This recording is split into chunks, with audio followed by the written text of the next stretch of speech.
Hey dudes, welcome back to my channel for today's presentations on grade 11 General Mathematics Quarter 1 Week 2 Last 5 about rational functions, rational equations, and rational inequalities.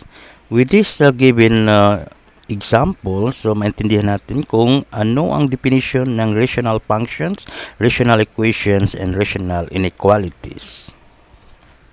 In this presentation, so ipakita natin how to distinguish sa pamagitan ng definitions and examples among the three rational functions, rational equations, and rational inequalities.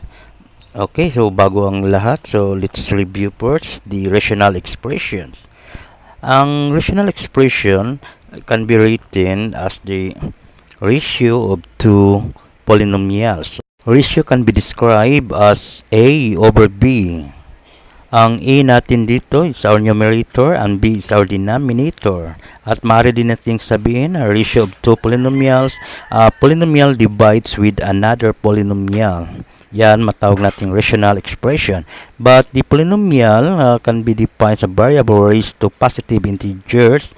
Ang variable ginagamit natin dito is x or the y variable. So, ito yung example natin. Lahat ng mga exponent dito is positive integers.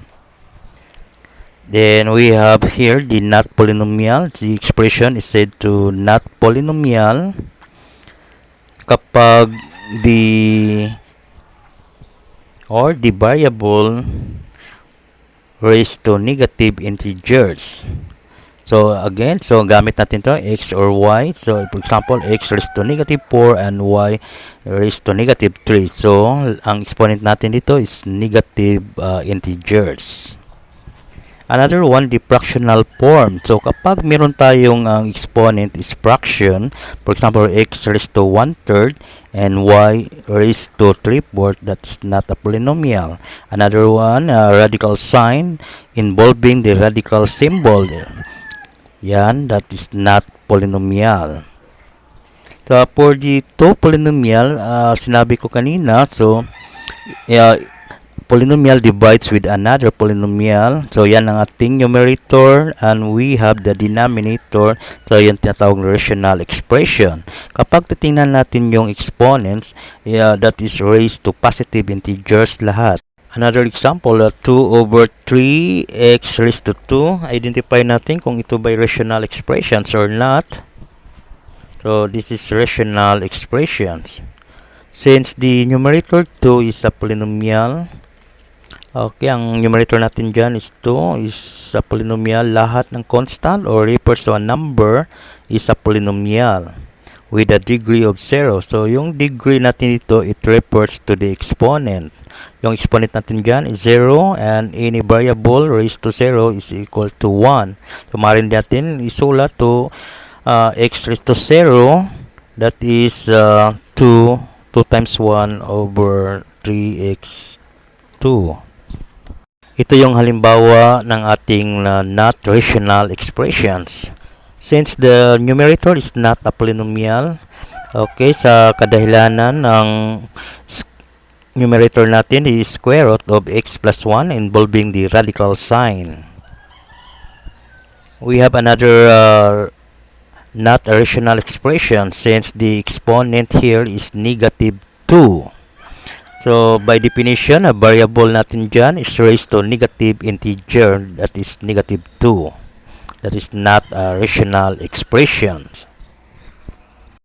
Let's distinguish in these presentations among the three rational equations, rational inequality, rational functions. So, titingnan natin yung pagkakaiba ng tatlo sa pamamagitan ng definition. So, we have here the definition of rational equations and equations involving rational expressions. So, meron tayong halimbawa for this rational expression. So, that is 1 over 3x squared and x plus 1 over 2. Yan ang ating dalawang rational expressions. So, kapag nilagyan natin ng equal sign, so the entire rational expressions magiging rational equations. So, So that is 1 over 3x squared is equal to x plus 1 over 2. So both sides are equal. So another example, this expressions is equal to another expression. So yan. For the rational inequality, an equality involving rational expressions. Again, so yan ang ating rational expressions. And we have another one, 2 over x. Nilagyan natin ng inequality symbol. Like less than or equal to. So lahat magiging rational inequality. Another example for rational inequality, x plus 1 over x squared minus 1 plus 4 over x. So, ang gamit nating inequality symbol here is greater than 3 over x minus 1. For rational function, the function of the form of f of x is equal to p of x, q of x, where p of x and q of x are polynomials and q of x is not equal to 0. Okay, ito yung ating rational expression. Kapag nilagyan natin ng f of x by definition, so magiging rational functions. But f of x is equal to y. So, ang f of x natin dito, maaari nating isulat to y is equal to this expression.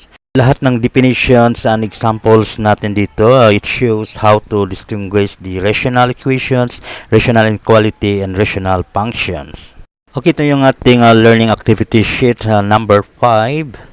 Quarter 1, week 2, last 5, to determine which of the following are rational expressions. So, yan ang ating given. So, alamin natin kung saan dyan ang rational expressions. For letter B, determine whether the given is rational functions, rational equations, and rational inequality, or none of this. Wala sa tatlo. So, okay, number 1, 2, 3, 4, 5, and 6.